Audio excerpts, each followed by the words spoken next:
కృపది creations నల్లబాటితో కాసేపు 50 సంవత్సరాల నా సాహితీ సేవ స్వర్ణోత్సవ సంబరంలో భాగంగా మానవత్వపు సూక్తులు శీర్షికలో ఈరోజు ఒక మంచి సూక్తి వింటారు. వినండి.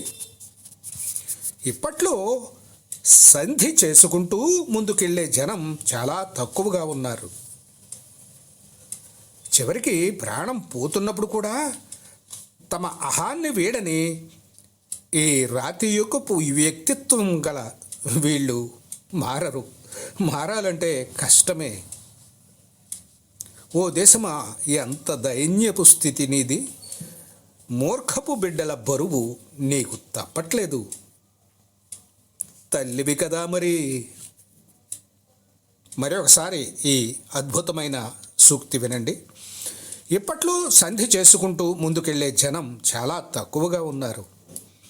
చివరికి ప్రాణం పోతున్నప్పుడు కూడా తమ అహాన్ని వీడని ఈ రాతియుగపు వ్యక్తిత్వం గల మనుషులు వీళ్ళు మారాలంటే కష్టమే. ఓ దేశమా, ఎంత దైన్యపు స్థితి నీది! మూర్ఖపు బిడ్డల బరువు నీకు తప్పట్లేదు. తల్లివి కదా మరి. మానవత్వపు సూక్తులలో భాగంగా ఒక మంచి సూక్తి విన్నారు. మరొకసారి ఒక మంచి సూక్తితో మీ ముందుకు వస్తాను. అంతవరకు సెలవు. మరి మీ రచయిత. Thank you.